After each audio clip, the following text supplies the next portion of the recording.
Welcome back, dear friends, to another exciting episode of Exploring the Dispensation of Baha'u'llah. We are on part 14, covering paragraphs 42 through 52. And without any further ado, dear friends, we're going to be having our opening prayer. Thank you. O thou who art the Lord of Lords, I testify that thou art the Lord of all creation and the educator of all beings, visible and invisible. I bear witness that thy power hath encompassed the entire universe, and that the hosts of the earth can never dismay thee, nor can the dominion of all peoples and nations deter thee from executing thy purpose. I confess that thou hast no desire except the regeneration of the whole world and the establishment of the unity of its peoples and the salvation of all them that dwell therein. Bahá'u'lláh.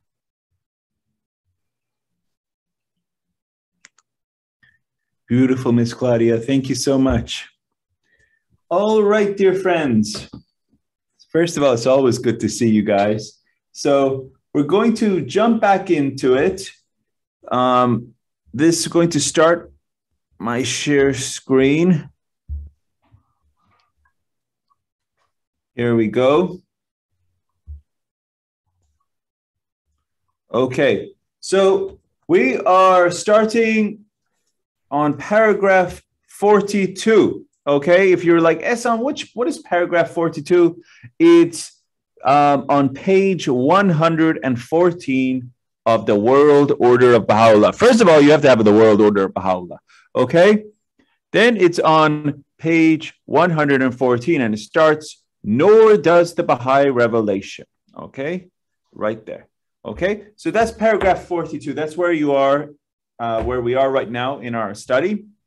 The main themes in these paragraph set is one of the hallmark themes of the entire revelation of Baha'u'llah, the concept of progressive revelation, which I encourage every single Baha'i to master. This is one of the subjects that every Baha'i should master, not only understanding, but also how to present this subject, the concept of the progressive revelation.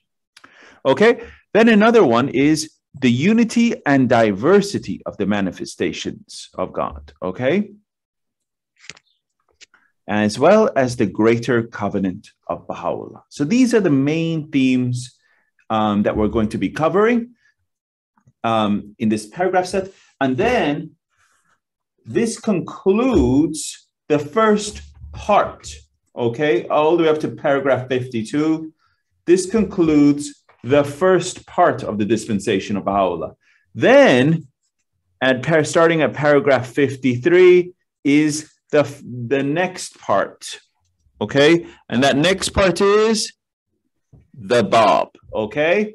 So this is will be the next part, and that will be, I don't know if we'll get to that one tonight, depending on our pace and questions and all of that, but then that will be our next part. So that might be a assigned reading for all of us as in our next session, okay? So without any further ado, I'll read the first paragraph and then we'll go around, okay? Here we go. So this is paragraph 42 again. Paragraph 42 is on page 114. Nor does the Baha'i revelation, claiming as it does to be the culmination of a prophetic cycle and the fulfillment of the promise of all ages, attempt under any circumstances to invalidate those first and everlasting principles that animate and underlie the religions that have preceded it.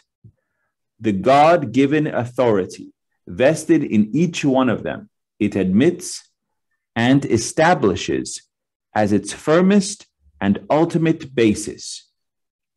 It regards them in no other light except as different stages in the eternal history and constant evolution of one religion, divine and indivisible, of which it itself forms but an integral part.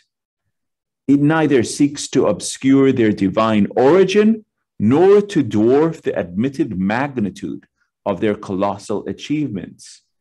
It can countenance no attempt that seeks to distort their features or to stultify the truths which they instill. Its teachings do not deviate a hairbreadth from the verities they enshrine, nor does the weight of its message detract one jot or one tittle from the influence they exert or the loyalty they inspire. Far from aiming at the overthrow of the spiritual foundation of the world's religious systems, its avowed, its unalterable purpose is to widen their basis, to restate their fundamentals, to reconcile their aims, to reinvigorate their life, to demonstrate their oneness, to restore the pristine purity of their teachings, to coordinate their functions, and to assist in the realization of their highest aspirations. These divinely revealed religions, as a closer observer has graphically expressed it, are doomed not to die, but to be reborn. Does not the child succumb in the youth, and the youth in the man? Yet neither child nor youth perishes. And we go to paragraph 43. Dear Doug, could you read this one for us? They who are the luminaries of truth and the mirrors reflecting the light of divine unity, Baha'u'lláh explains in the Kitab-i-Khan. In whatever age and cycle they are sent down from their invisible habitations of ancient glory unto this world to educate the souls of men and endue with grace all created things, are invariably endowed with an all-compelling power and invested with invincible sovereignty. These sanctified mirrors, these day springs of ancient glory, are one and all the exponents on earth of Him who is the central orb of the universe, its essence and ultimate purpose. From Him proceed their knowledge and power. From Him is derived their sovereignty. The beauty of their countenance is but a reflection of His image, and their revelation a sign of His deathless glory. Through them is transmitted a grace that is infinite, and by them is revealed the light that can never fade. Human tongue can never befittingly sing their praise, and human speech can never unfold their mystery. Inasmuch as these birds of the celestial throne, he adds, are all sent down from the heaven of the will of God, and as they all arise to proclaim His irresistible faith, they therefore are regarded as one soul and the same person. They all abide in the same tabernacle, soar in the same heaven, are seated upon the same throne, utter the same speech, and proclaim the same faith. They only differ in the intensity of their revelation and the comparative potency of their light, that a certain attribute of God hath not been outwardly manifested by these essences of detachment doth in no wise imply that they who are the day springs of God's attributes and the treasuries of His holy names did not actually possess it. Beautifully read. Thank you. We move to paragraph 44. Okay, Ms. Darla, kindly could you read this one for us?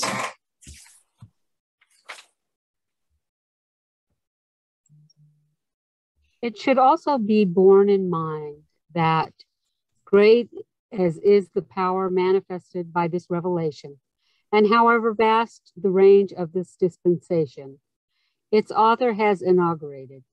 It emphatically repudiates the claim to be regarded as the final revelation of God's will and purpose for mankind. To hold such a conception of its character and functions would be tantamount to a betrayal of its cause and a denial of its truth. It must necessarily conflict with the fundamental principle which constitutes the bedrock of Baha'i belief, the principle that religious truth is not absolute but relative, that divine revelation is orderly, continuous, and progressive, and not spasmodic or final. Indeed, the categorical rejection by the followers of the faith of Baha'u'lláh of the claim to finality, which any religious system inaugurated by the prophets of the past may advance, is as clear and emphatic as their own refusal to claim that same finality for the revelation with which they stand identified.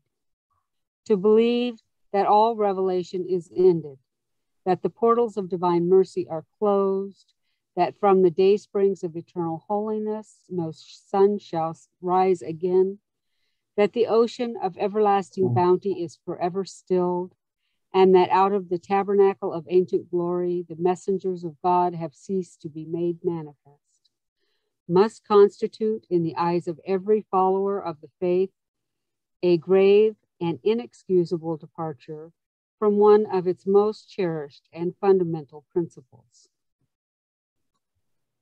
And thank you very much, Ms. Darla. We move to paragraph 45, a reference to some of the already quoted utterances of Baha'u'llah and Abdul-Baha will surely suffice to establish, beyond the shadow of a doubt, the truth of this cardinal principle. Might not the following passage of the hidden words be, likewise, construed as an allegorical allusion to the progressiveness of divine revelation, and an admission by its author that the message with which he has been entrusted is not the final and ultimate expression of the will and guidance of the Almighty?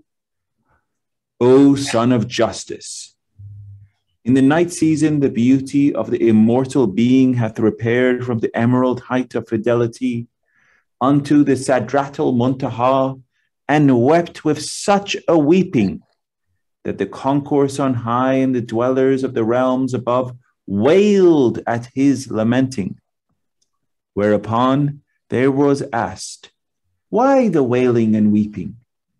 He made reply, as bidden, I waited expectant upon the hill of faithfulness, yet inhaled not from them that dwell on earth the fragrance of fidelity. Then summoned to return I beheld, and lo, certain doves of holiness were sore tried within the claws of the dogs of earth. Thereupon the maid of heaven hastened forth, unveiled and resplendent from her mystic mansion, and asked of their names, and all were told but one. And when urged, the first letter thereof was uttered, whereupon the dwellers of the celestial chambers rushed forth out of their habitation of glory. And whilst the second letter was pronounced, they fell down, one and all, upon the dust. At that moment, a voice was heard from the inmost shrine, thus far and no farther. Verily, we bear witness to that which they have done and now are doing. In a more explicit language, Baha'u'llah testifies to this truth in one of his tablets revealed in Adrianople. Know verily that the veil hiding our countenance hath not been completely lifted. We have revealed ourselves to a degree corresponding to the capacity of the people of our age.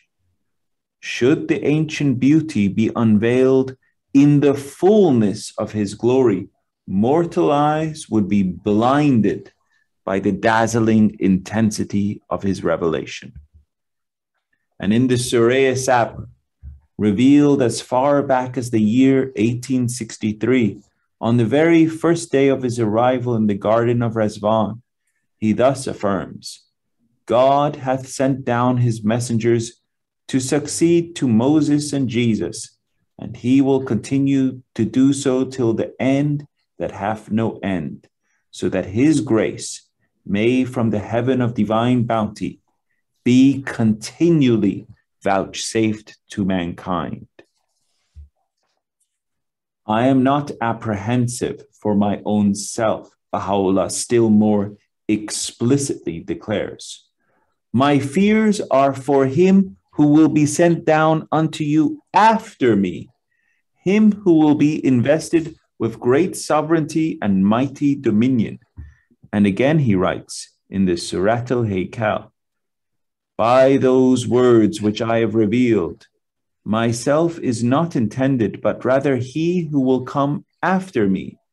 To it is witness God, the all-knowing, deal not with him, he adds, as ye have dealt with me. In a more circumstantial passage, the Bab upholds the same truth in his writings.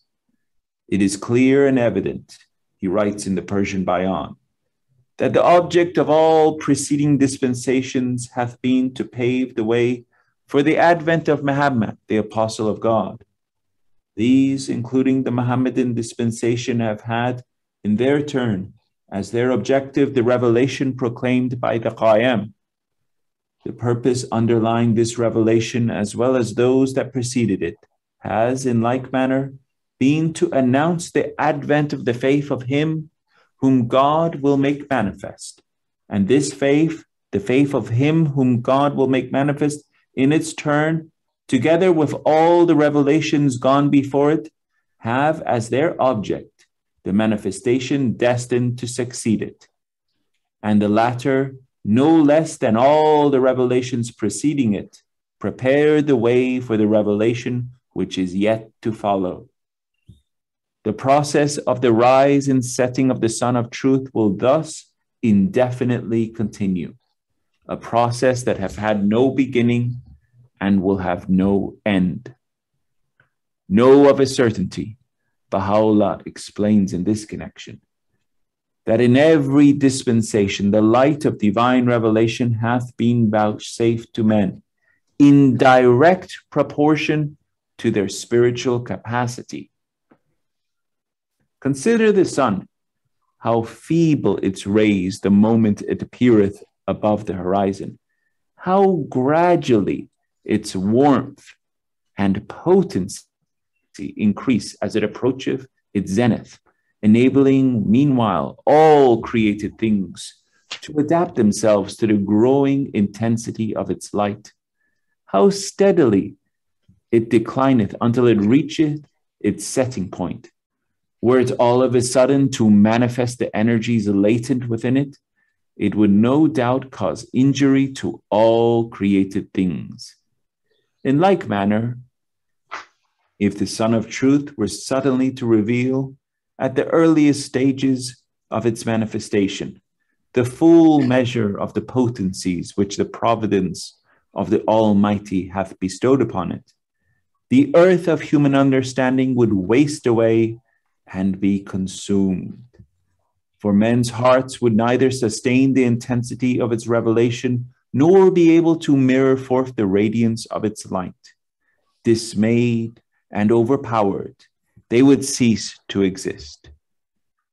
In the light of these clear and conclusive statements, it is our clear duty to make it indubitably evident to every seeker after truth that from the beginning that hath no beginning, the prophets of the one, the unknowable God, including Baha'u'llah himself, have all as the channels of God's grace, as the exponents of his unity, as the mirrors of his light and the revealers of his purpose, been commissioned to unfold to mankind an ever-increasing measure of his truth, of his inscrutable will and divine guidance, and will continue to the end that hath no end, to vouchsafe still fuller and mightier revelations of his limitless power and glory. We might well ponder in our hearts the following passages from a prayer revealed by Baha'u'llah, which strikingly affirm and are a further evidence of the reality of the great and essential truth lying at the very core of his message to mankind. Praise be to thee, O Lord my God, for the wondrous revelations of thine inscrutable decree and the manifold woes and trials thou hast destined for myself. At one time thou didst deliver me into the hands of Nimrod. At another thou hast allowed Pharaoh's rod to persecute me. Thou alone canst estimate, through thine all-encompassing knowledge and the operation of thy will, the incalculable afflictions I have suffered at their hands. Again thou didst cast me into the prison cell of the ungodly for no reason except that I was moved to whisper into the ears of the well-favored denizens of thy kingdom an intimation of the vision with which thou hadst, through thy knowledge, inspired me and revealed to me its meaning through the potency of thy might. And again thou didst decree that I be beheaded by the sword of the infidel. Again I was crucified for having unveiled to men's eyes the hidden gems of thy glorious unity, for having revealed to them the wondrous signs of thy sovereign and everlasting power. How bitter the humiliations heaped upon me in a subsequent age on the plain of Karbala. How lonely did I feel amidst thy people. To what state of helplessness I was reduced in that land. Unsatisfied with such indignities, my persecutors decapitated me, and carrying aloft my head from land to land, paraded it before the gaze of the unbelieving multitude and deposited it on the seats of the perverse and faithless. In a later age, I was suspended, and my breast was made a target to the darts of the malicious cruelty of my foes. My limbs were riddled with bullets, and my body was torn asunder. Finally, behold how in this day my treacherous enemies have leagued themselves against me, and are continually plotting to instill the venom of hate and malice into the souls of thy servants. With all their might, they are scheming to accomplish their purpose. Grievous as is my plight, O God, my well-beloved, I render thanks unto thee, and my spirit is grateful for whatsoever hath befallen me in the path of thy good pleasure. I am well pleased with that which thou didst ordain for me, and welcome, however calamitous, the pains and sorrows I am made to suffer.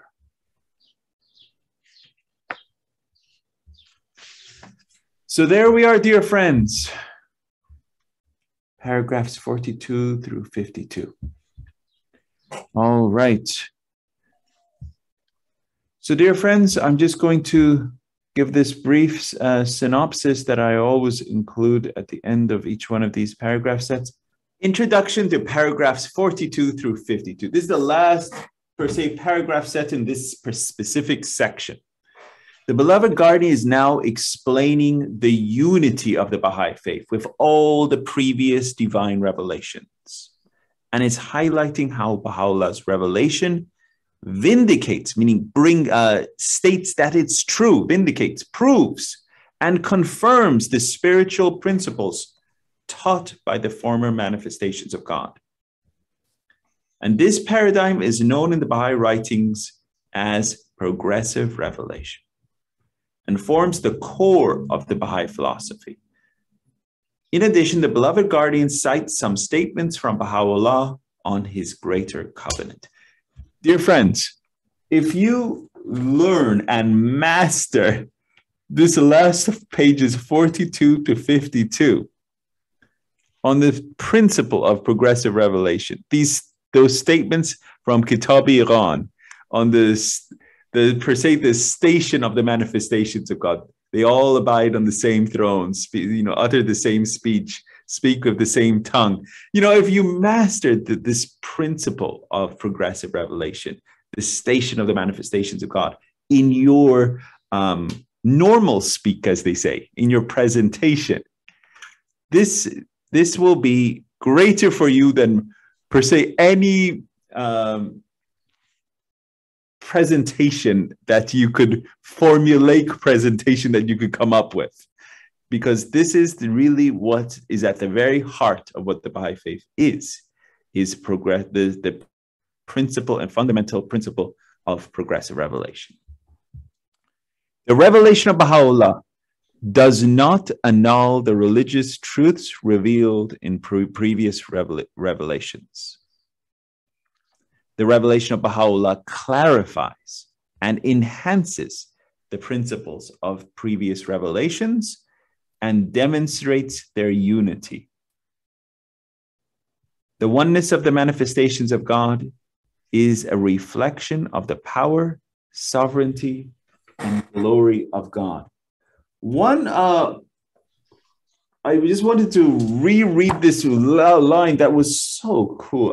The words of the beloved guardian. I don't know how many times I've said the words are so cool, but I don't want to in any way to per se to cheapen the amazingness and the wowness of the words and choice of words of the beloved guardian. But this line is just so amazing. The God-given authority. This is paragraph 42. Okay. The God-given authority vested in each one of them, it admits and establishes as its firmest and ultimate basis. Okay, then it says, it regards them in no other light except as different stages in the eternal history and constant evolution of one religion. Okay? So they're constant evolution of one religion. So one common faith is one religion. They're not like, okay, there's this religion called Islam. There's this religion called Dada, and this is a religion called this. No. As a Baha'i, this is the constant evolution of the faith of God. Okay? These are all different chapters of which is the constant evolution of faith of God. This is what Baha'u'llah is saying. He says this is the constant evolution of one religion, divine and indivisible, of which it itself forms but an integral part. Okay? The manifestations of God differ. This is how they differ from one from another. They only differ in the intensity of their revelations. They differ in the intensity of their revelations. And despite the intensity of the revelation of Baha'u'llah, he is not the final manifestation of God. There will be revelations in the future. Religious truth is relative, not absolute. It's a very important concept. And in every dispensation, the light of divine revelation is revealed in proportion to the spiritual capacity of people. So as humanity spiritually evolves, the intensity of the revelation is greater. So it is comparatively based upon the proportion of the spiritual capacity of people. So hopefully humanity is maturing. Hopefully humanity is growing. Hopefully humanity is evolving. And so that the flood of grace that is continual when these manifestations of God appear, that flood of grace based upon the proportion of the, per se, the maturation of humanity, that proportion will be greater every dispensation. Okay. We got our first chat. If time, please confirm which individuals are meant in paragraph 52. Okay. which individuals are meant in paragraph 52? Let me look at that. Oh, yes. Oh, all these individuals. Is that your question? Yes. Okay. Yes. Okay. So, yeah, we'll go to that at the very end. Excellent question. There was a whole bunch of people in the, in paragraph 52 saying this person and then that person. And then, yeah. So at the end of class, we'll go through that. That's a good question. Okay.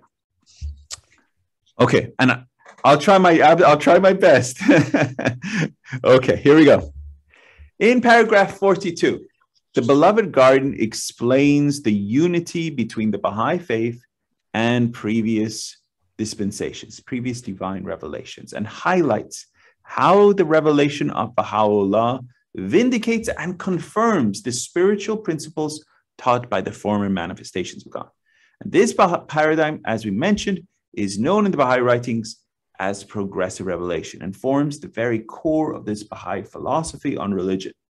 And it answers some of the fundamental questions regarding the source of different religions, the principle of unity in diversity of religions, as well as the relationship between them. So many, me personally, I know I've taken so many courses on religion, attended so many sermons on churches and Islam and Buddhism, Hindu, whatever. And they have no idea, honestly. From priests to rabbis to mullahs they have no idea how all of these faiths are linked or connected. They have no idea. But the Baha'i faith answers it, and it answers it so clearly, so well, and in unmistakable language.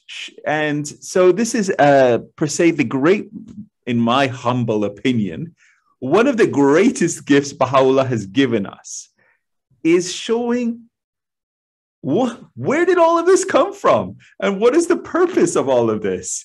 Is the principle of progressive revelation, is this incredible answer that every one of these faiths have come for the purpose of edification. And it's really one unfolding, ever-evolving religion of God. And this is something, it is an incredible concept. The concept of progressive revelation has its roots in the purpose of the creation of man. Baha'u'llah explains that God created humanity because of his love for it. And humanity was then given the ability to reflect the qualities and attributes of God. And we find this in the beautiful hidden words right here on the right. It says, "O Son of Man, I loved thy creation, hence I created thee. Wherefore do thou love me, that I may name thy name and fill thy soul with the spirit of life." So I loved thy creation, hence I created thee, right? And then Baha'u'llah says, "Wherefore do thou love me?" It says, I created you. Love me back, right? Love me back. I created you. It says, "Wherefore do thou love me? That I may name thy name and fill thy soul with the spirit of life." And how do we love Baha'u'llah? That's very important, Of all the questions that we can ask, this is probably one of the most important. Obey. Obey, that's right. We can obey, but... what we can do is... Can you hear me? I can hear you now, dear Tesfaye. Go for it. Okay, so when you can hear me, this is a very important question that is to be answered, really. The way that I feel is to be, loving Baha'u'llah is not an easy thing, because love is one of the most important things, which is to be in all revelations. If you see that, it's never changed. So what we have to do is, in many prayers and in many writings, he says that mention my name in everywhere. And then if we go to the healing prayer, thy name is my healing. Remembrance of thee is my remedy. Look at this, all these words every time we are repeating, saying over and over. And then there are in the fasting prayer that it says, hold thy name. And then the most holy, the most luminous, the most mighty, the most great, the most glorious, and clinging to the hem of the robe, and wish to cling all in this world and the next world. So you have to know all these things. Every time, every single day, one of the best teaching is to mention his name and then spread it all over the place, whatever it is, in many ways, the way you are talented, the way you are communicating with the people, in such a way, try to mention him. That's the way how to show your love closer to your vein. If you don't do that, that means you don't have any love. Thank you so much, dear Tesfai. Thank you. Riaz Jan has a hand, please.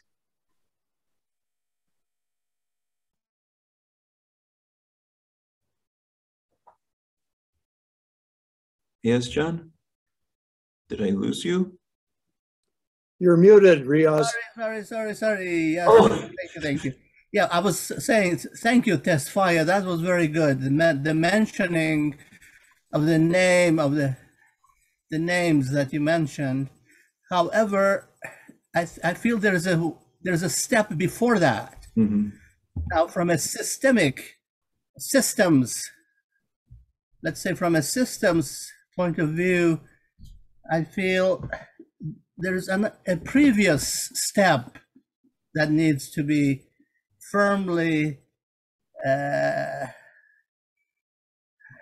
internalized, and that is first to recognize the manifestation of God. I feel that comes first, the recognition, and I feel this is in the Kitab Aqdas, the most holy book of Baha'u'llah. This is the first step for the human being anywhere in the world, is to recognize, is the recognition of the manifestation of, and then, of course, the implementation of his precepts, meaning the content of his revelation, to implement the revelation presented to mankind. So that's all. So there's a two-step process, but I feel the first one is the recognition of the manifestation of God. And then, of course, what follows is the implementation of the revelation that he presents to mankind. Beautiful point, Riaz John. The twin duties that Riaz John is highlighting, and we find this in Kitab Aqdas, I think it's in paragraph 2, to these sacred duties, knowing him and worshiping him. The recognition of the manifestation of God for the age, as well as dear Riaz John saying, is the implementation, to act and follow out the ordinances, precepts, principles, and teachings of the manifestation of God for this day and age. And so that is, when you come to the phase at the beginning, but we are now already in the ocean. So now when you are in the ocean of his words, so you have to know that, and then your trust and your building, and then you keep moving through that lab of intensity that you are moving around, and motion, everything that you have, because that's our energy. But first, as you say, that when you come to the phase, you have to recognize him, you have to accept his ordinances and everything. That is the first step. I agree on that.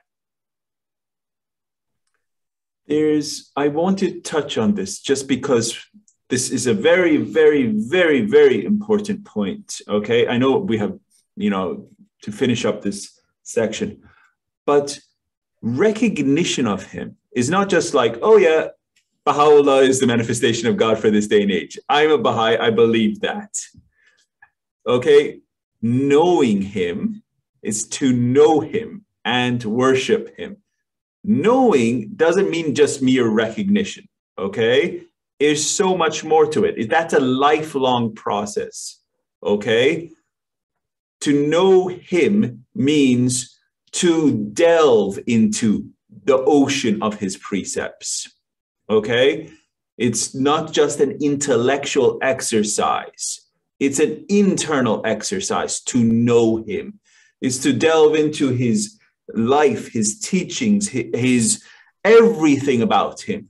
And talking about the life and sufferings of Baha'u'llah, the manifestation of God, the Holy Family, knowing him, understanding the principles, understanding what is the principle of economics mean in this faith, understanding the principle of the universal peace in this day and age, understanding what this revelation of Baha'u'llah stands for, to know him, because this is the manifestation of God has brought this message for in this day and age, knowing him. And then once that understanding, true understanding, because understand means to be under the entire, to stand. So you have a really solid comprehension. Do you have that when you say, I know him?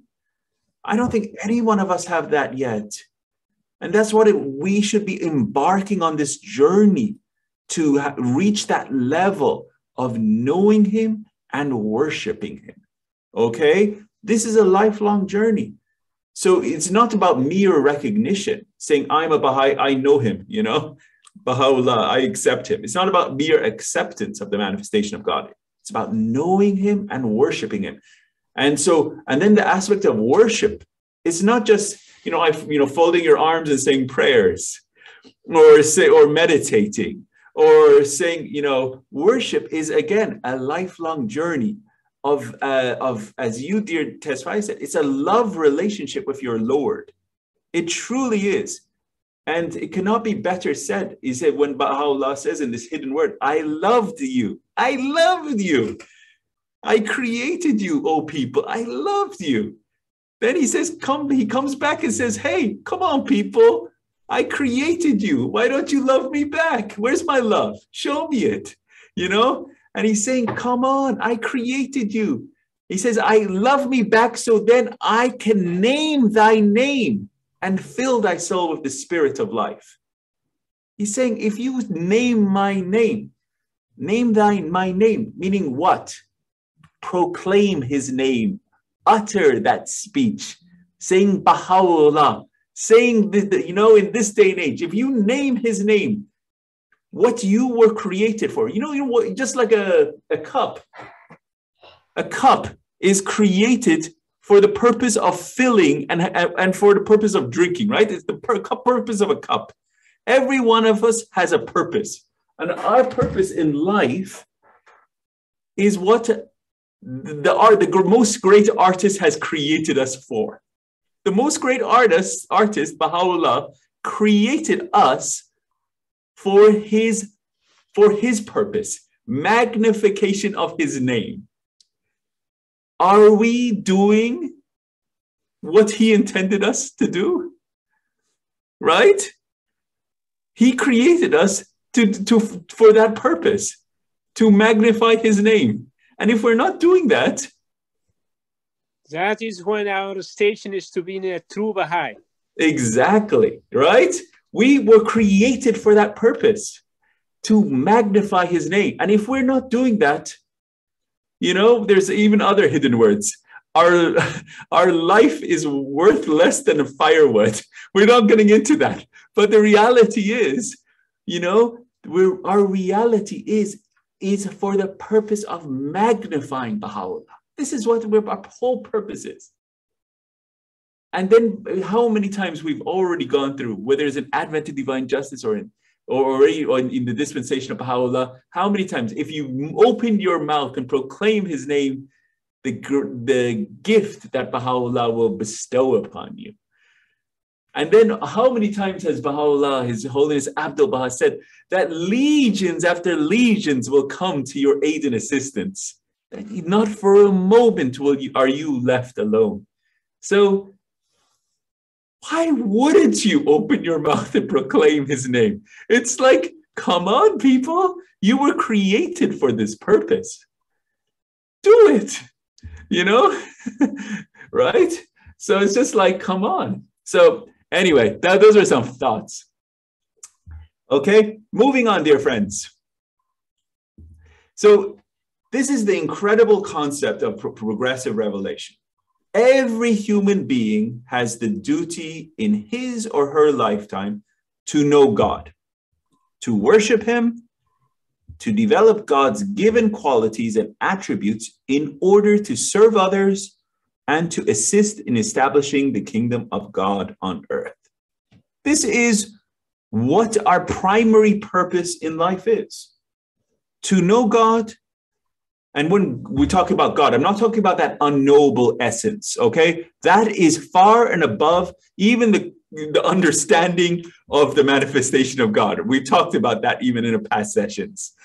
To know God, we're not talking about that unknowable essence. And when I point up, it doesn't mean that God is up there. I'm just giving, relatively speaking, God is beyond, physical up and down or anything, okay?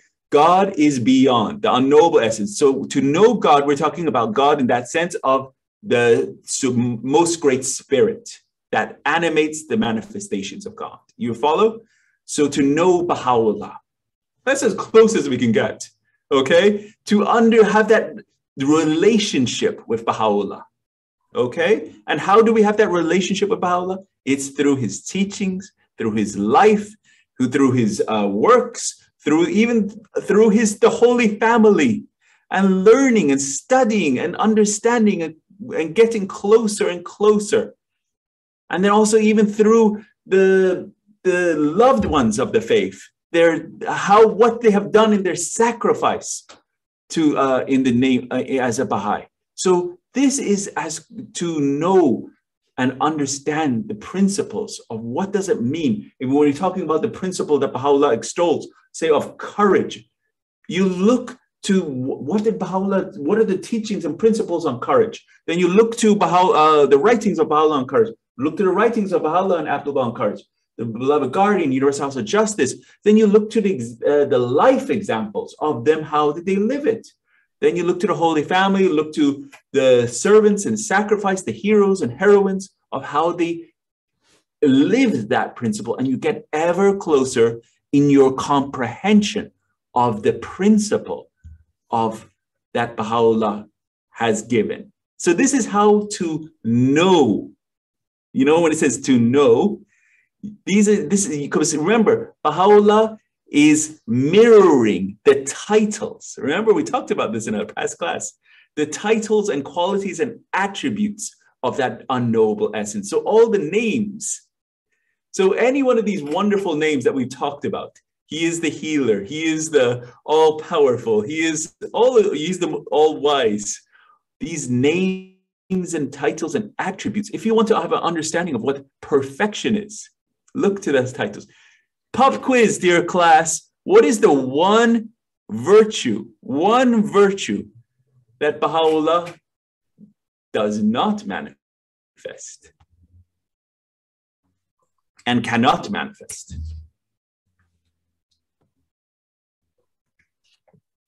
Anything? Anyone?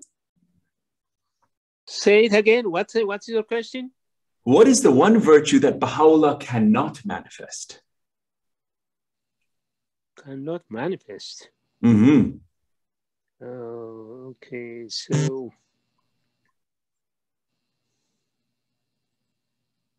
being a creator, so is to be, that's the only thing. Otherwise, the rest is to be, everything is to be, he mentioned, but that is not a virtue. I don't know what that is really. Humility. Oh, humility? Is that right? How can the source of all greatness be the source of all humility? So he created the source of all humility, which is Abdul Baha. So imagine the ocean created the valley. Do you follow? So the absolute source of humility, the servant, is Abdul Baha. How can the great ocean be considered the essence of humility? you know? So His Holiness Baha'u'llah created the essence of humility, which is the absolute valley, to capture that revelation. You follow? Mhm. So this is the absolute as the source of humility is Abdul Baha. And so he captures it. And that's where he's the center of the covenant. He captured it. And so how could the manifestation of God be the essence also of humility? it's a oxymoron in that sense. And so, but the aspect of the manifestation of God. So humanity is not able to achieve these objectives on its own. Hence, these objectives of knowing Baha'u'llah, to worshiping him, to develop God's given qualities and attributes in order to serve others and to assist in establishing the kingdom of God on earth. Humanity cannot do this unaided.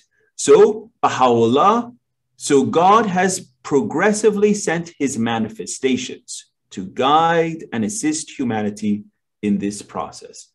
And they have helped individuals to grow spiritually and have provided the necessary teachings and laws to overcome the social and economic problems emerging in human society.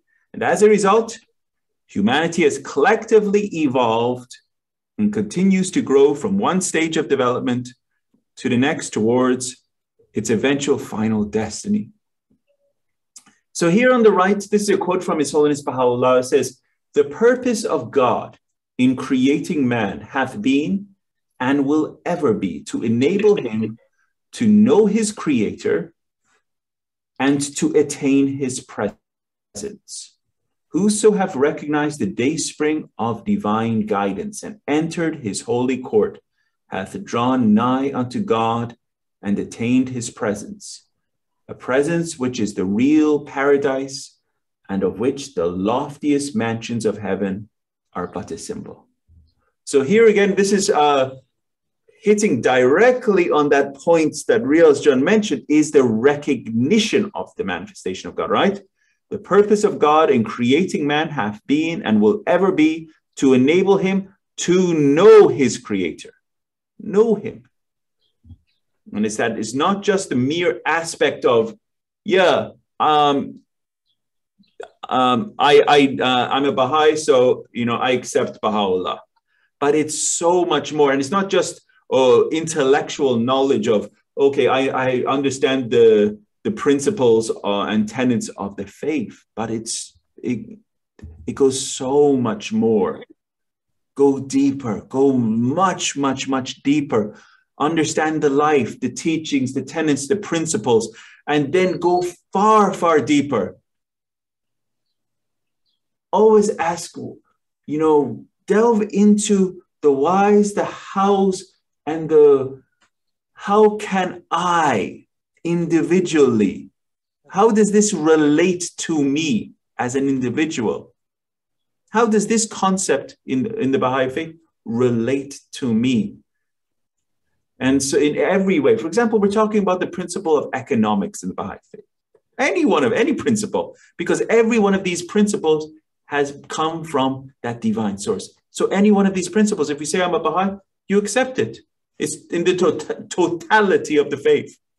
So any one of these principles, you should ask, how does this relate to me so I can practice it internally, transformation of the individual? So then if that's the case, you look at the principle and you say, how does it relate to me? You look to the example of Baha'u'llah. How did he practice? Look at the example of Abdul-Baha. What was his example? The beloved guardian. And then what is the universal house of justice on this teaching? And then how can I individually implement it in my daily life? So it takes about a transformation of character. You look to, the central figures, and you look to the supreme body, guidance, read, knowledge, and through this example of knowing him, the life, the teachings, this is a process of transformation of the individual.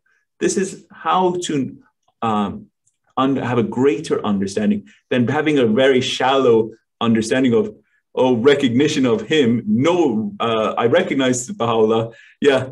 Okay, check mark. Check mark. I got that point. And then you move on. Yes, please, Riaz John. Go ahead. Yes. My personal reflection on this topic is why is it so important? Why is the recognition so important? And why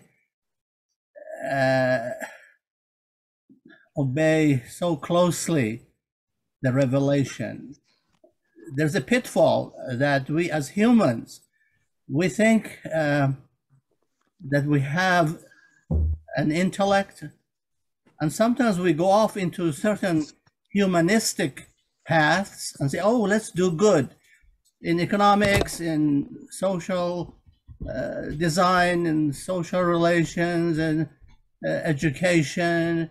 We feel we can have this social action and social discourse based on our own understanding and our own passions. Sometimes it's very passionate. However, my personal reflection is none of this can happen. None of this can come because these theories and initiatives have been tried time and time and time again, and still we look at the world and it's still in this condition. So my reflection is it requires none of these humanistic passions are capable of transforming society, and it's the divine physician, it's the divine revelation that addresses our nature, our true spiritual nature. And it's through that recognition and the implementation of that revelation that will actually bring about this new race of man, this new spiritual civilization, this kingdom of God. All this depends exclusive. I mean, it may sound very fanatic, but it depends exclusively on the recognition of the manifestation and the implementation of his medicine, his remedy, addressing our true nature. Only he knows our true nature. We are not aware of even our own nature. No, it's not fanatic. It's absolutely spot on, Riaz John. I want to share an analogy, okay, so that the friends can understand this recognition of the manifestation of God, okay?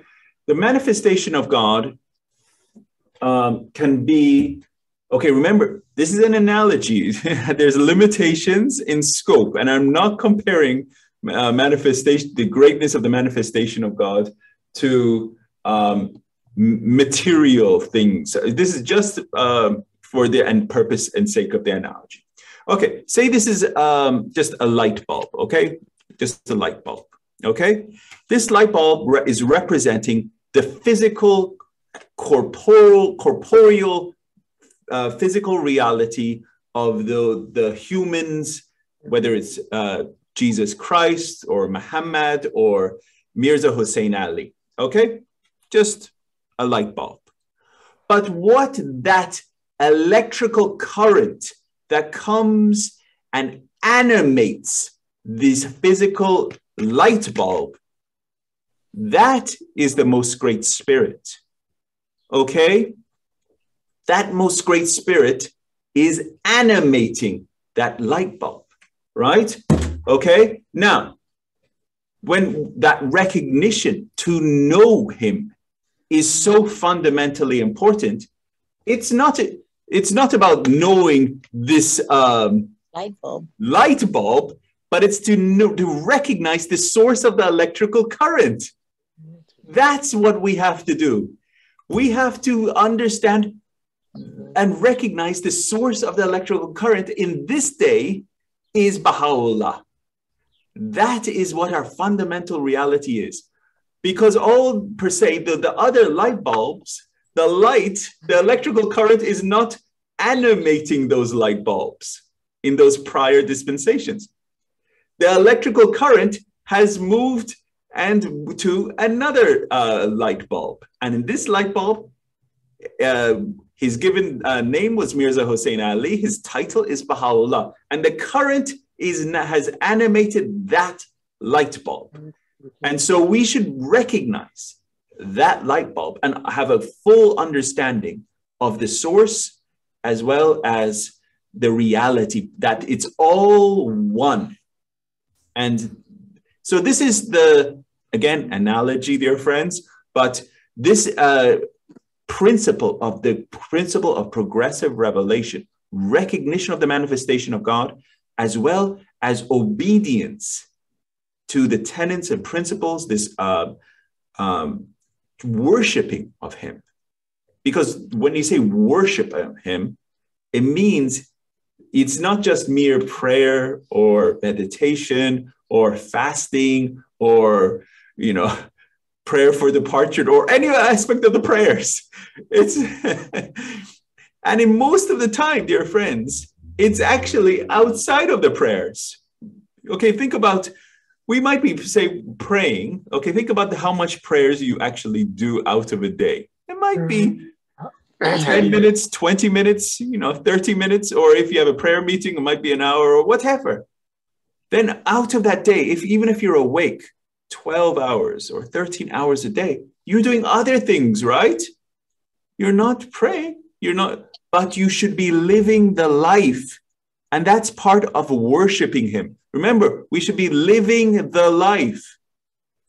And remember, there's a wonderful quote from Abdul Baha. It says, strive that your actions day by day may be beautiful prayers, right? Everything we do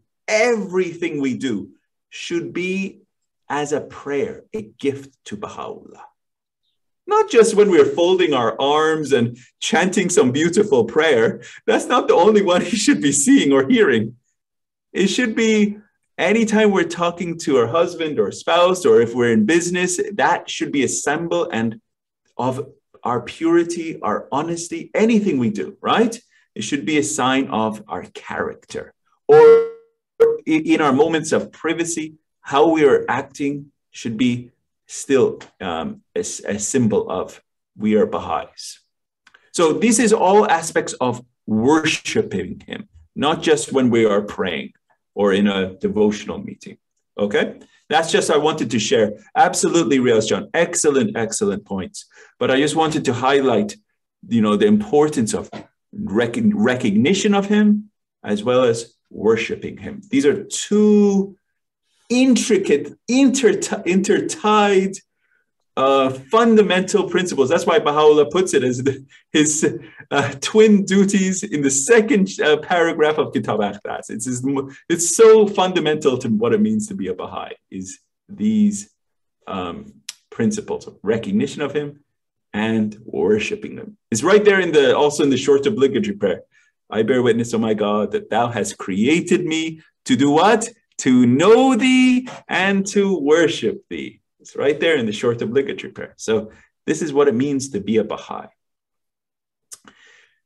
Excellent. We move on. Also, I need to check my time. I want to make sure, because a lot of technical difficulties tonight throughout my timing. All right. God has given humanity the potential to reflect his attributes and qualities. However, this can only occur to the degree that the heart has been purified and polished in order to reflect that light. And in the case of the manifestations of God, they are like clear mirrors that perfectly reflect the true image and attributes of God. They also have the power to assist humanity to polish its spiritual mirror. Hence, the manifestations of God reflect God in the world of creation, and knowledge of them is equivalent to the knowledge of God. I remember I share this humor. The manifestations of God are like absolutely perfect mirrors. But again, they also have the quality of purifying the mirrors of humanity. So their teachings are like Windex, okay? They are Windex for your souls. They create a beautiful, clean surface on your heart, okay? Oh, but how does that happen? You have to spray the Windex, right? Got to spray it. And then you have to polish it, okay? And you have to keep at it, okay? And it's not just a one-time squirting, you got to keep at it, okay? And that's how you polish your heart. But if you just do it a one time, dust will eventually come back, right? So that's why we have to continually Windex our hearts with the teachings of Baha'u'llah and polish it, keep our hearts clean. I think, Tesfa, you did I heard your voice or no? No, that is to be what you are talking about is our journey, the Baha'i journey. So it's not to be overnight to clean. You have to do it every day, your virtues and everything. You have to keep doing that, what we are here, rather than counting how many years to be Baha'i. But your polish is to be very important, day by day. That's right. That's right. Absolutely.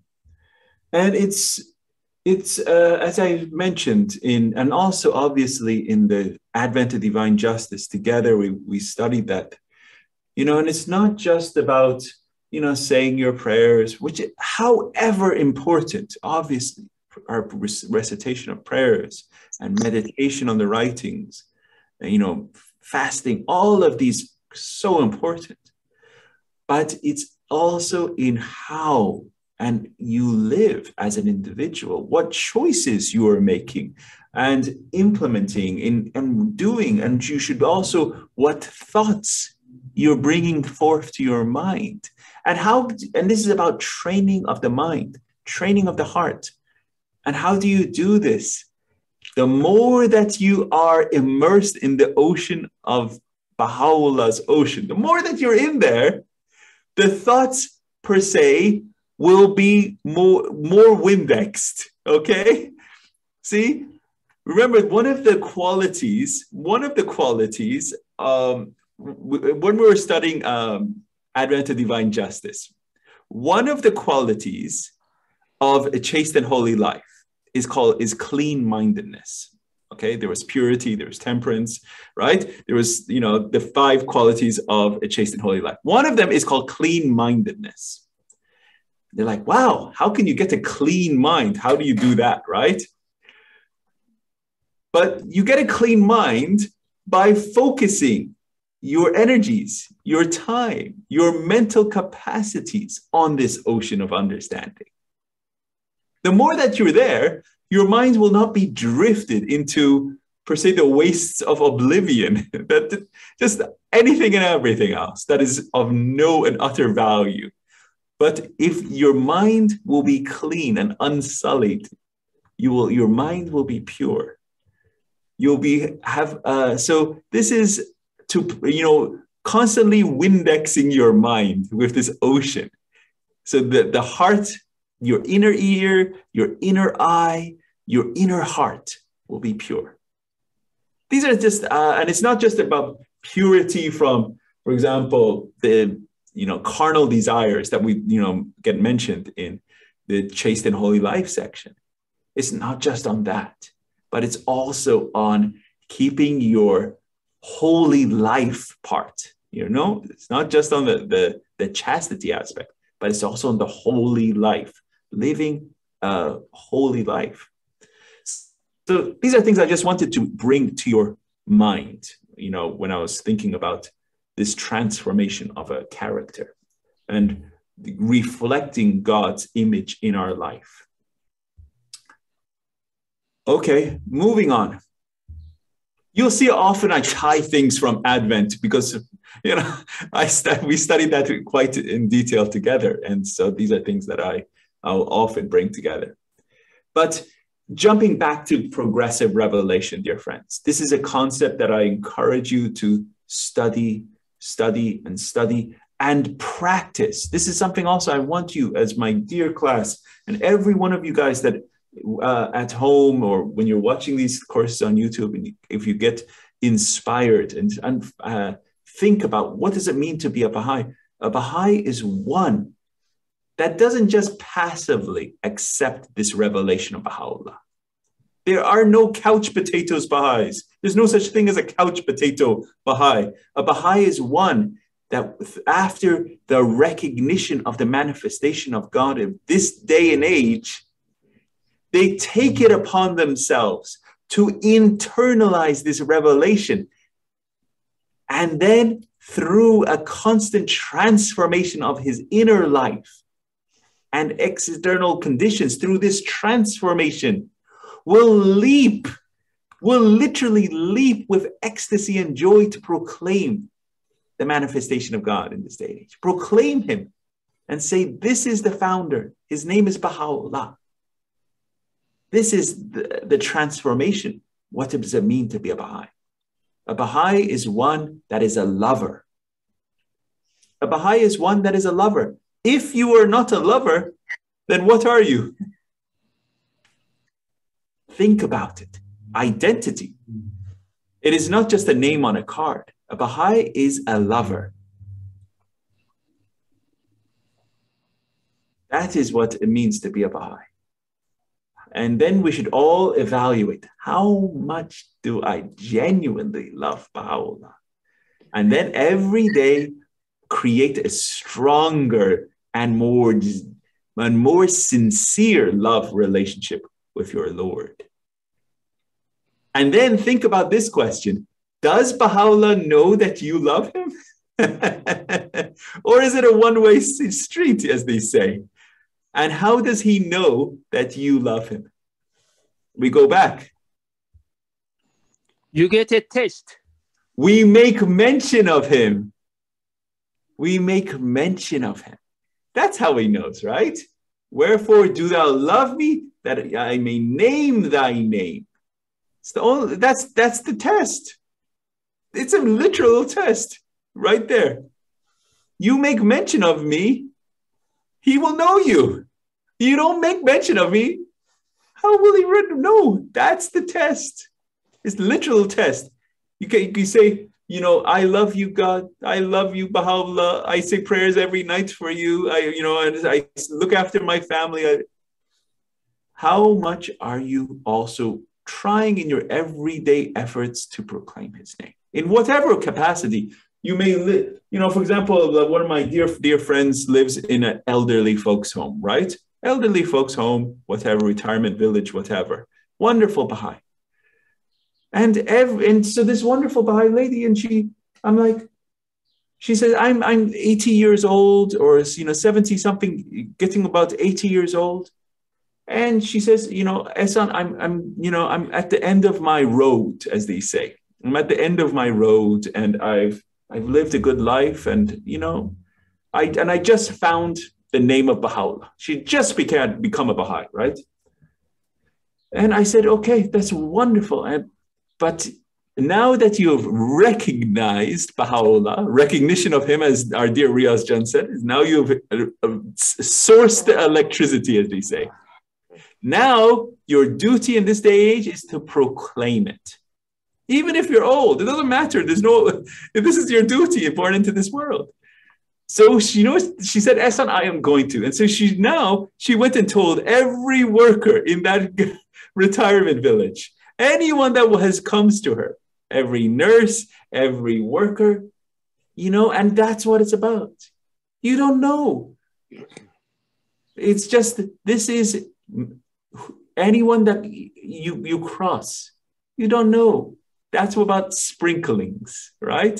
The sprinklings. I just wanted to share that in that sense, because how often we don't know who we could impact by offering this great jewel to, this gift. And that's just wanted to share that with you, dear friends. Okay, moving on. All right. His Holiness Baha'u'llah refers to this concept of progressive revelation in a number of his writings, including in the extract in paragraph 47. And in one of his tablets, he explains that each one of the manifestations of God who have appeared in the chain of successive revelations that have linked the manifestation of Adam with that of the Bab have been sent down through the operation of the divine will and purpose. This part of the statement highlights the unity of those manifestations, as all have been sent according to the will of God. And this is a very wonderful quote here that is on the right, just a very synoptic paragraph explaining this principle of progressive revelation, saying Baha'is believe that religion should be the cause of unity, harmony, and peace among humankind. And according to the teachings of Baha'u'llah, the prophet founder of the Baha'i faith, all religion comes from one source, one God. Religion is a progressive, evolving process which requires adaptation as humanity evolves meaningly, socially, and spiritually. And God sends his messengers to humanity to renew the essential teachings of religion and to address the current needs of society. So this is a very well put synoptic paragraph explaining this principle of progressive revelation.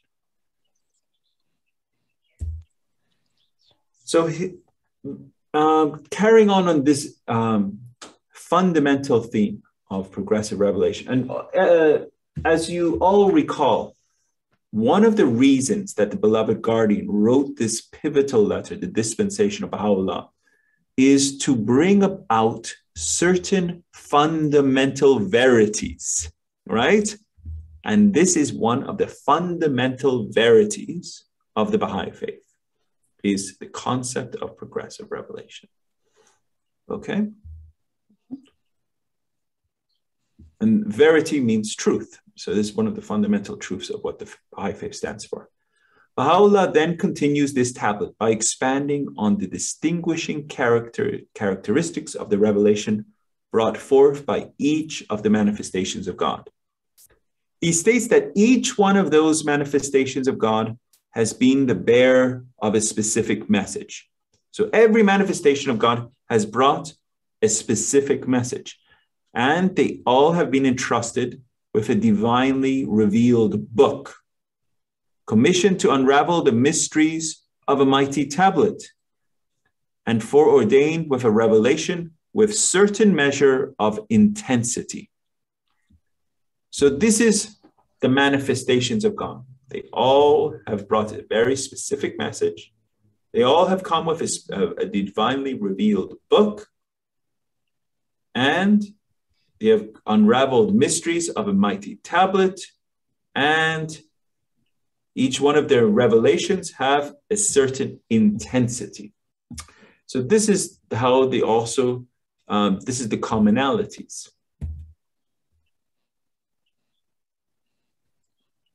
And carrying on. My dear friend, Doug, if you could kindly read this paragraph. Concept of progressive revelation. In paragraph 50, Baha'u'llah further explains that the intensity of every revelation from God is proportional to the spiritual capacity of the people who receive it. Although the reality of each revelation is absolute and preordained, the religious truth that it promotes is relative. That is to say, dependent on the condition of the society for which the revelation is destined. Excellently read. So the intensity of every revelation from God is proportional to the spiritual capacity of the people who receive it. So it's not that, not that a manifestation of God cannot, reveal everything. They could, absolutely. but they only can reveal that amount based upon the capacity of the people in which they come. For example, like when you wake up in the morning, okay? When you wake up in the very morning and it's, the lights have been off, your eyes, it's dark in the room and your eyes are closed, right? And so if suddenly someone switches the lights on really, and it's super bright, your eyes are suddenly like, hurting, and it's not easy to open your eyes because you've been asleep, right? It's so much easier on your eyes if the light just comes on slowly, and, then you're, or you just open the blinds a little bit, and then, that's how the manifestations of God are revealing themselves gradually. Because if the sudden intensity of going from absolute darkness to absolute light, it would be blinding. It would be causing everyone to be dumbfounded, lost in a state of wonderment and awe. And it would be, so that is why there's this state of progressive revelation. And we are progressively waking up in the morning in this analogy, because we were in a state of slumber, and as the lights come on, our eyes are adjusting. Right now, humanity's eyes are adjusting. This is their inner eyes are adjusting to this revelation. Their spiritual consciousness is adjusting to the principles of Baha'u'llah. Let's scroll back. Think about it. Even 100 years ago in this country, this very country, this great country of the United States of America, 100 years ago, there was, what is today? Today's 2022, right? 1922, in this country, African Americans in this country didn't have their freedom. Women. Did women have their freedom in 1922? I think, no. So, I mean, really, in this country, the spiritual consciousness of humanity is evolving. I mean, this country is one of, at the very forefront of championing justice, and granted, there's many, per se, problems within this country, but around the world, there's other countries that are examples of crises and problems too. And we also have to understand that this country that we are living in, if we are thinking that we're so advanced materially and so advanced on every level, then why would, of all the prayers that Abdul Baha could pray for, in the sense of the prayer for America, he says that you could be as great, prayer for America says, you as great materially as you are, may you be as great, spiritually. May you be as proportionally spiritually as great as materially. The reality is we have a long way to go in this country. Okay. We have a long way to go. And that is just, personal thoughts. And this is the May I add something here? Please, dear, please. What I see over here is, the spiritual capacity of the people, it says, to proportional to the revelation, for they have to receive it. And then that is really very good. But the spiritual capacity of the people, how do they get spiritual capacity, the peoples? It is not simply come from heaven, or it's not simply, by aging, you can get spiritual capacity. You need to have to cultivate, and you have to build up your own. If humanity is not doing like that, where these spiritual capacities come from? That's the most important thing we have to know. Because now we got this revelation through the ages of humanity to be developed and come to this level of this. Because the old revelation bring us to this stage. And now it is time to move on for the new humanity to the next revelation, which is to be progressive one. But do we understand the concept and the meaning and knowledge of this progressive revelation? That's the most important thing that humanity to be asked. How much we know, how much we progress, and how can we deliver these messages and then all these things within us. Yeah, very interesting point you make, dear Tesfaye. None of us know our own spiritual capacity. And I heard a talk on this very subject, and I shared just an inkling, that my own on his own personal understanding. Spiritual capacity, one, is gifted to us, but it's not set. It's not set. If we, for say this is you when you were born, your spiritual capacity. But we as an individual have the capacity through our own search, through our own process, to deepen this spiritual capacity, widen, enhance. And, initially it might have been a cup measure, but then it could be a gallon measure. It could be a pool full, So there's no set capacity to anyone. And that reality, please, Yuda. Well, I just wanted to mention that the Bab's revelation was brought to Iran, and the Islamic faith is much more religiously deepened, and the spiritual capacity probably was quite high in Iran for those who embraced the Bab. And then we also should consider that Baha'u'llah's revelation will last 1,000 years, and we still have a ways to go. The spiritual capacity of the general public here in the United States is declining, but we still have quite a few centuries to recuperate from it. You're absolutely right, dear Ms. Yuda. It is the first,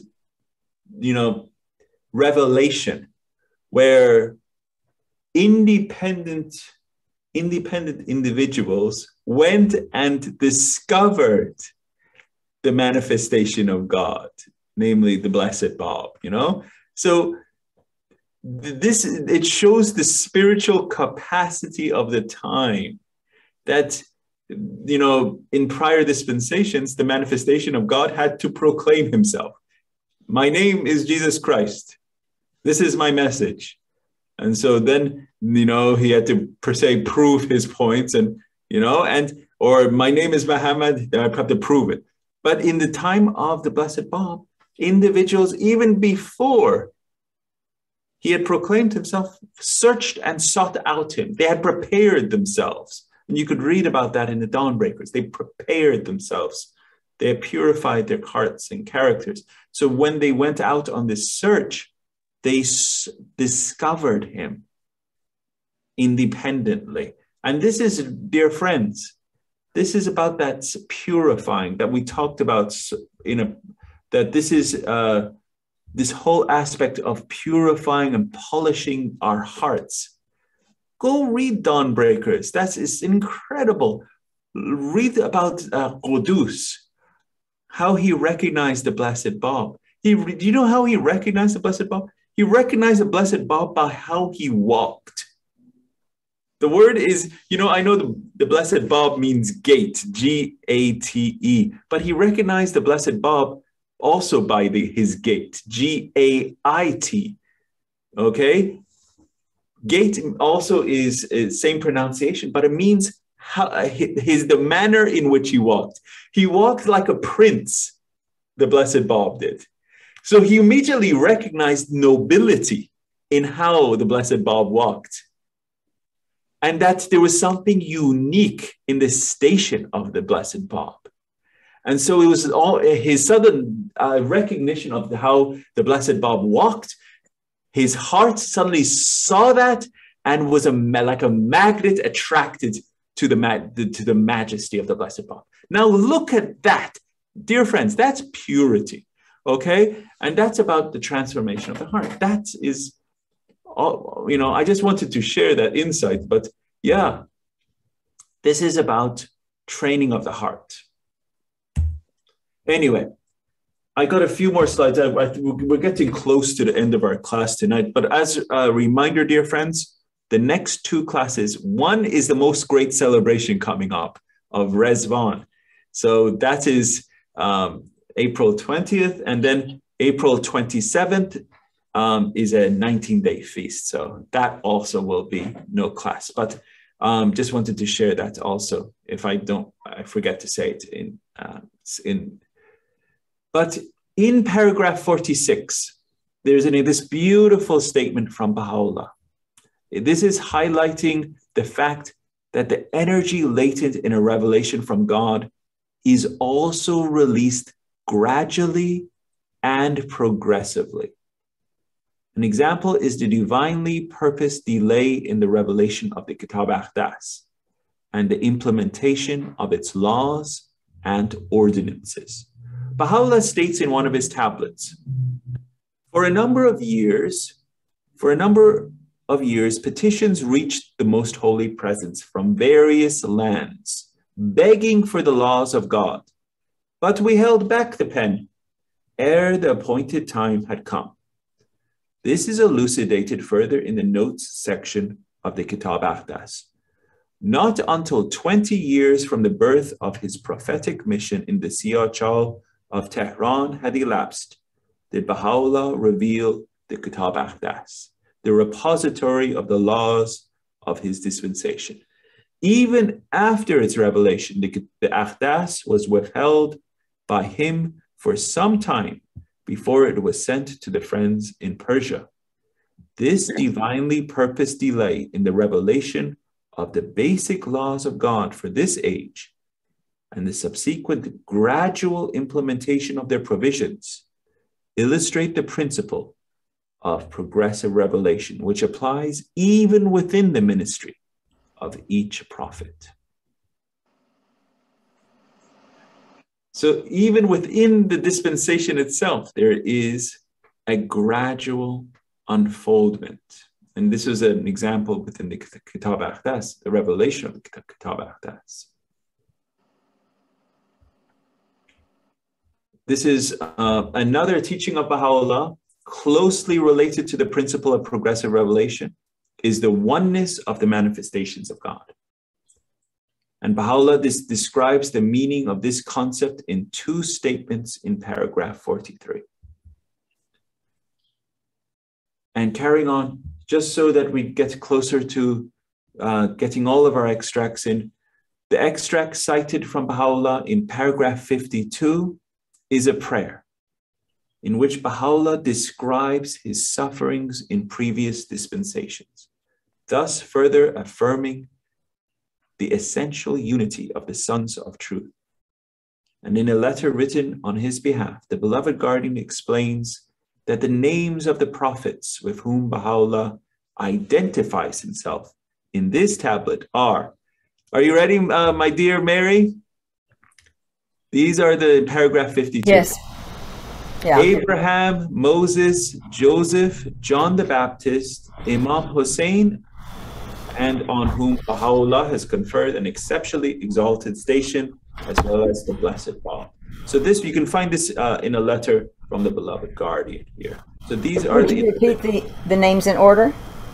Okay, so I'm not sure if it's exactly in order from paragraph 52, but this is from the beloved guardian, a letter from the beloved guardian. Specifically, there was a beheading and a... Yeah, the beheading is the Imam Hussein. And John the Baptist was also beheaded. John the Baptist was beheaded. Okay, thank you. So there's Abraham, Moses, Joseph, John the Baptist, Imam Hussein, and on whom Baha'u'llah has conferred an exceptionally exalted station, and the Bab. So it's Imam Hussein as well as the Bab. Okay, thank you. So those are the individuals there. All right. So, and this is from the gleanings. It says, "Thou hast known how grievously the prophets of God, his messengers and chosen ones, have been afflicted. Meditate a while on the motive and reason which have been responsible for such a persecution. At no time, in no dispensation, have the prophets of God escaped the blasphemy of their enemies, the cruelty of their oppressors, the denunciation of the learned of their age who appeared in the guise of uprightness and piety. Day and night they passed through such agonies as none can ever measure except the knowledge of the one true God, exalted be his glory. Consider this wronged one. God grant that with a penetrating vision and radiant heart thou mayest observe the things that have come to pass and are now happening, and pondering them in thy heart, mayest recognize that which most men have in this day failed to perceive." So here again, dear friends, is another method for the recognition of him, the commonality of the oneness of their suffering. So here Baha'u'llah is presenting that all the manifestations of God have suffered, right?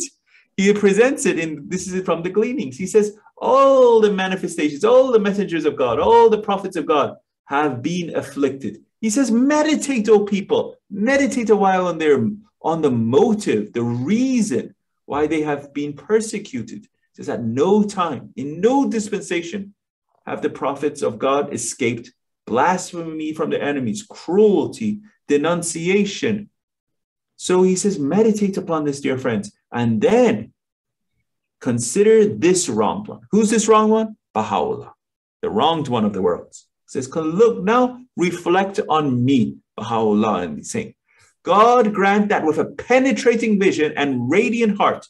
So he's saying, hopefully you will have a clear and pure inner eye and a penetrating vision. Your inner eye will be able to perceive the truth. Then he says, thou mayest observe the things that have come to pass and are now happening, and pondering them in thine heart. Mayest what? Recognize, that recognition of him, right? Recognize that which most men have in this day failed to perceive. So that you will be able to recognize him and see that he is a manifestation of God in his own right, Baha'u'llah. So that is, okay, carrying on this theme. We've got per se 5 minutes or so left. Just carrying on. Such oneness does not imply uniformity, since there are differences among the manifestations of God and their revelations. This distinction can be attributed to the following factors. 3 stations. The manifestations of God have 3 stations, namely that of the physical, the human, and the divine. The physical station is phenomenal. It is composed of elements, and necessarily everything that is composed is subject to decomposition. Okay? The second station is the rational soul, or the human station. This also is phenomenal, and the holy manifestations share it with all mankind. And in this station, a manifestation of God is an individual with his own unique combination of the genetic variations that characterize all other human individuals. But a manifestation of God has this third station. The third station is that of the divine appearance and heavenly splendor. It is the Word of God, the eternal bounty, the Holy Spirit. It has neither beginning nor end, for these things are related to the world of contingencies and not to the divine world. This is the station common among all the manifestations of God. So as humans, we have station 1 and station 2. Yeah, we have the physical station.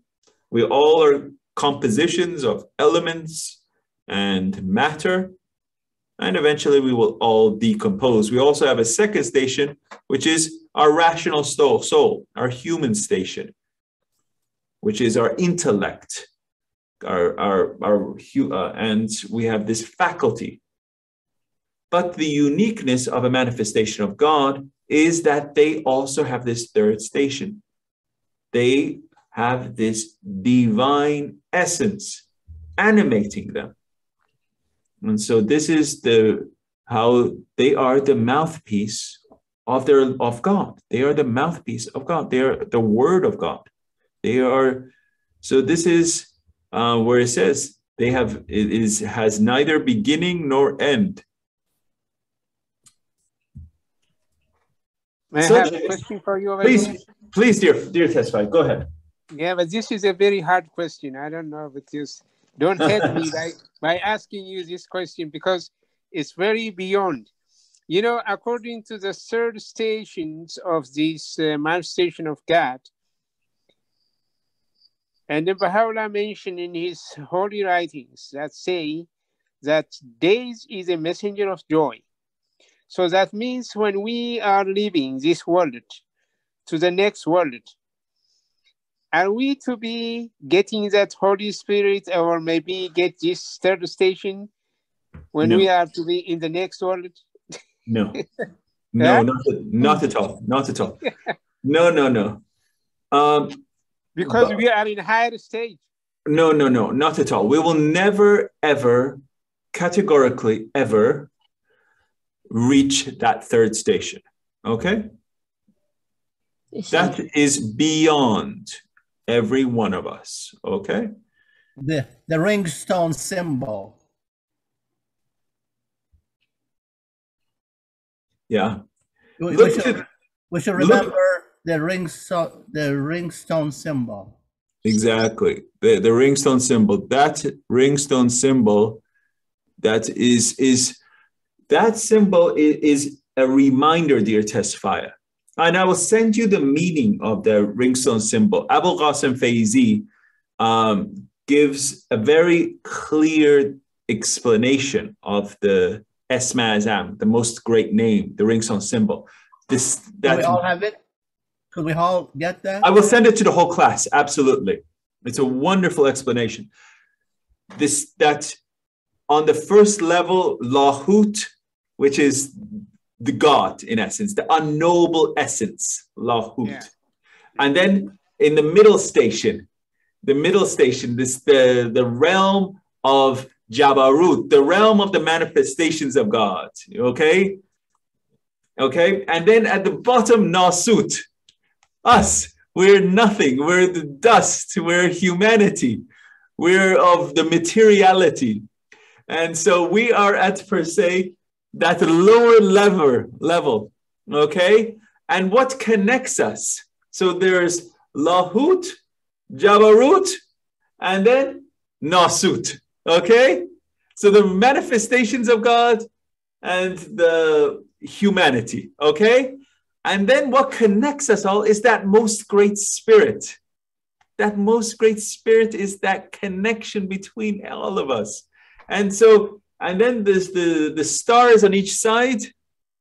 The stars on each side, the blessed Bab and Baha'u'lláh, the twin manifestations of God in this day and age. So I will send you my description of this is simplistic, but the highest station that you and I as an individual can ever attain is in the realm of Malakut.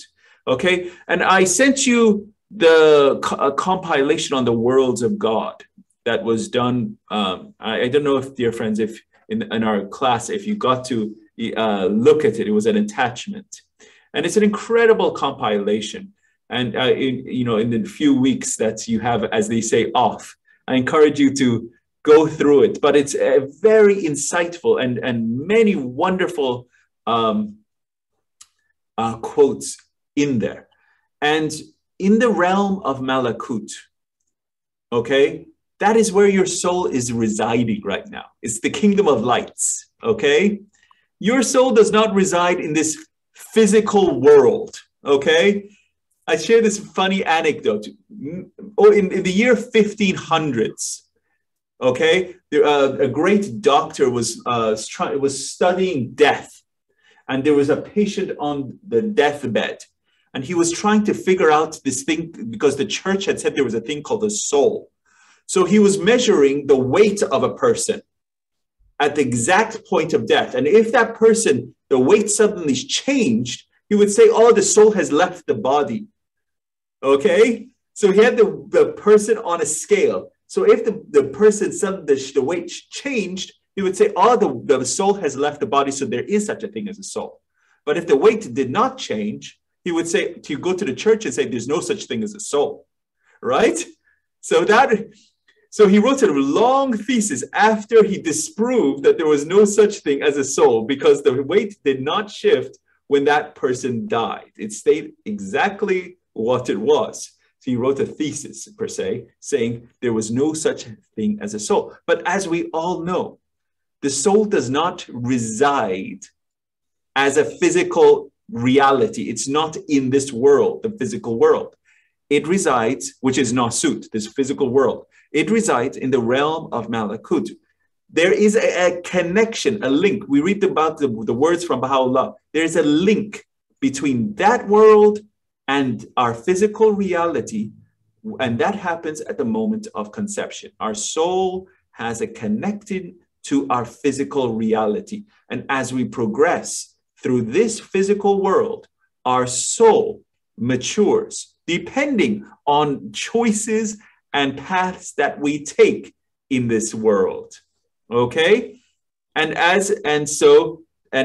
obviously all the tests and chances that are thrown at us cause our soul to potentially progress or stay where it is, okay? So the reality is, that is where our soul is. We have the power and ability to progress through countless worlds of Malakut, getting closer and closer and closer and closer to our Lord, namely Baha'u'llah. Okay? The highest threshold of Malakut is the threshold of Baha'u'llah in Jabarut. Okay? That is the highest station that you could ever attain. But you cannot attain, you cannot be one with the manifestation of God in the sense of your question of saying attaining the third station. You cannot attain the third station. You can only bow down humbly, per se, achieving that threshold of Baha'u'llah. As they say, Sadrat al-Muntaha, you cannot go beyond, you cannot enter into, you can just achieve to the threshold of Baha'u'llah. You follow? And so that is the highest station. And this, for some, such as Thomas Breakwell, go read his life. It's incredible. He says some Baha'is achieve, they take a lifetime, even it may traverse worlds of God, to achieve what Thomas Breakwell did in an inkling of an eye. I mean, just a blink of an eye. And he traversed all the worlds of God and reached Sadrat al-Muntaha.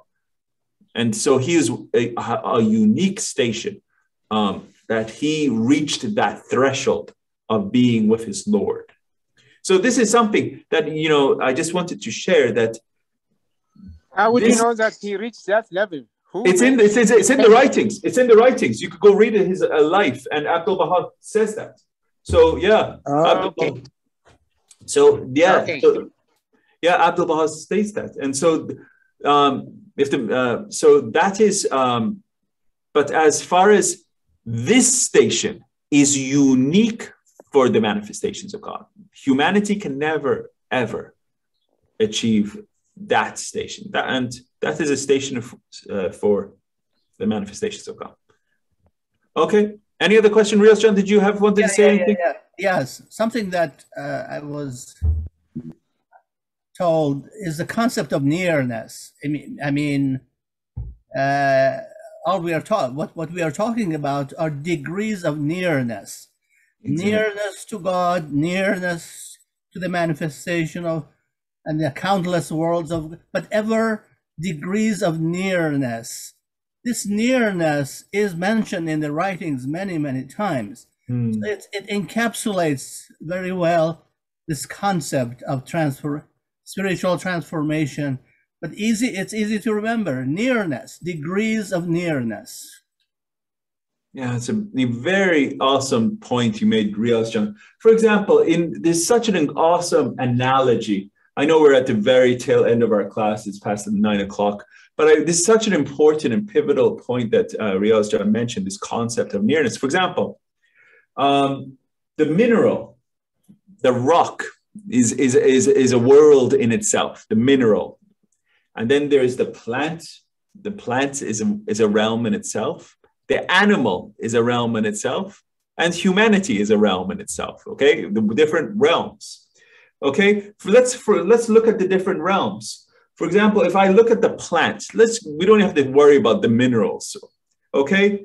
The plant is absorbing the minerals from the ground. The minerals are oblivious of that the plant is absorbing the minerals right from its source. And then the cow, standing right on top of the grass, is oblivious that there's a cow right up there and just about to eat it. It's totally oblivious. But the cow is right there. And then if a human comes along and says, oh, looks at this cow and says, yum, yum, that's good beef, and that cow wouldn't even have any idea or comprehension that that's a Texan, and Texans love their beef, right? And so totally oblivious. And so the reality is of the comprehension, of the nearness. And then just as every one of these elements are as near to each other as they are, the spiritual world is as near as that human is to that cow. Do you follow? And it's a terrible analogy I just gave, but the point is, obviously, look to the quote of Abdul Baha, okay? Talking about the mineral, the vegetable, the animal, and the plant, all the worlds of God. But the world, the spiritual world, is as close to us as our life thing. It is that close to us. It surrounds us. It surrounds us, it envelops us, but we are oblivious to it. Just like the plant is oblivious to the cow just being right there. And just like, this spiritual world is all around us, but we are also oblivious to it. And that's something that I just wanted to mention when dear Riaz John mentioned that level of nearness. That spiritual world is so close to us. In mathematics, there is a corroboration of this concept of nearness. When we say infinite worlds of God with infinite levels of nearness, which imply in mathematics you can have infinite degrees of nearness to the goal or objective, called asymptote. You can get infinitely close to the asymptote, but never reach it, never become the asymptote. But so this is the concept of infinite degrees, infinite worlds of God, and infinite degrees of nearness. Yeah, it's an incredible. I encourage you to read the Gleanings. There's several passages of Baha'u'llah addressing the soul as well as the worlds of God. It's in the Gleanings from the writings of Baha'u'llah, and they're so fascinating in scope and in description about that. Okay, so there's several more slides. About 5 more slides. So we'll pick this up next time. We're at the very tail end of our class, and the hour is late, and I don't want to tire my dear friends out. So, dear friends, we got next week is Rezvan, and then the following week is, at least for my community, is 19-day feast. So we will be off for 2 weeks. So any questions or thoughts? This was a great discussion. I thought it was very insightful. You know, one of the most important thing is to be why the Lord is create Sadratul Muntaha is to be one of our purpose, humanity in this world, to develop and get the higher stage and the closest to Him. And then our capacities and the spiritual growing is to be unlimited to individual. And then we have to do those things. If it is to be easy and reach it, then humanity, they don't have anything to do with everybody going to reach easily. So this is a process of timing through ages that we have to learn and try to reach that goal is as much as possible. How much it depends to our capacity level. Yes, dear Tesla. Thank you. And then the second point which I want to highlight is to be all the manifestation of God, they have a suffering, and then all these things is to be on purpose to show humanity is a true manifestation that comes from God and bringing the true religion, not to be the false one that anybody can raise and get up and the manifestation. I have revelation and write a book and start changing, misinterpreting and bringing something. So that is one of the tastes that you have to know, the false and the true prophets. So that's the purpose of it. They have come through the tastes. I don't know if it's a requirement of a manifestation to go through the sufferings.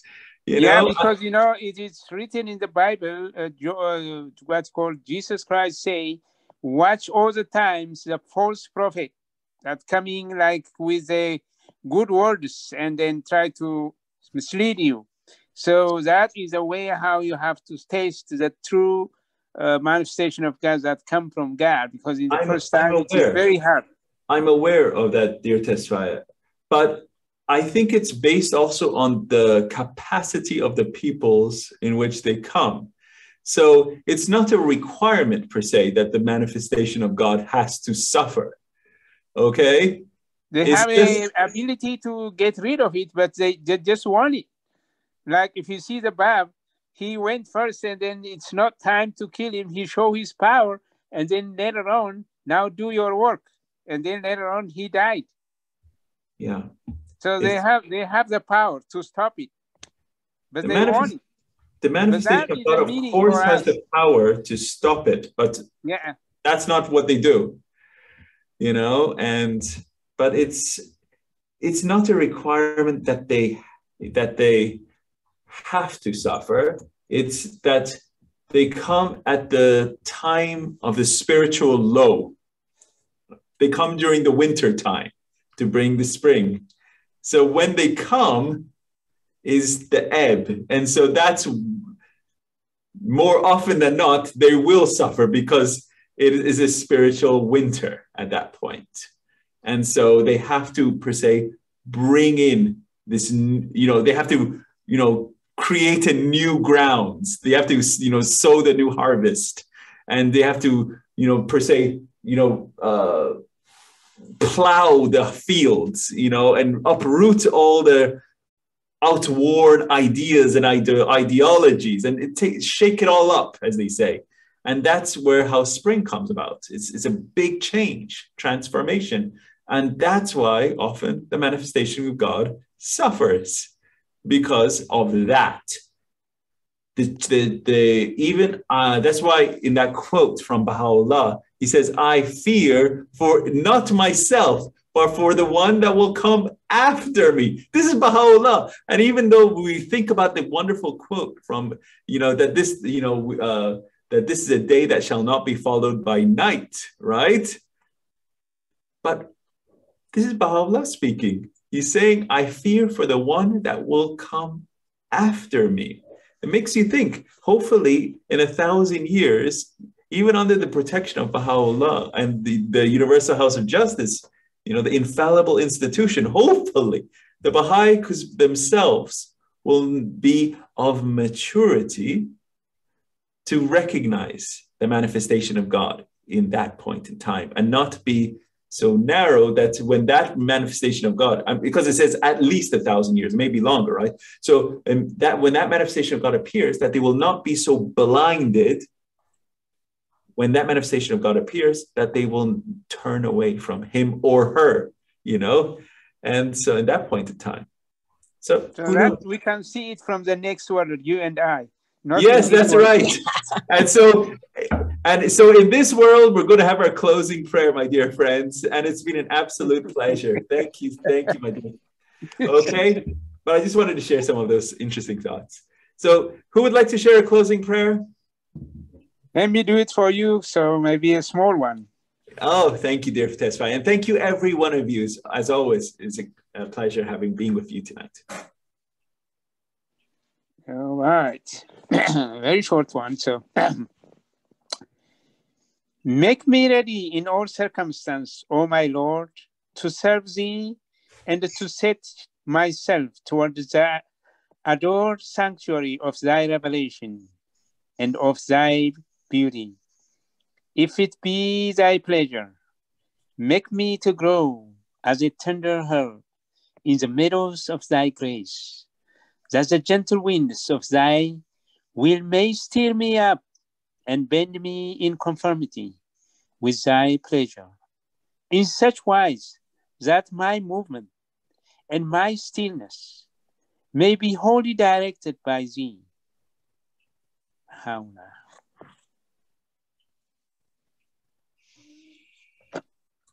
Thank you, my dear friends. Thank you. Short one, but good one. They're all great. Thank you, dear Tesfai. Thank you so much. All right. Have a wonderful week. Thank you so much. Allah. Allah.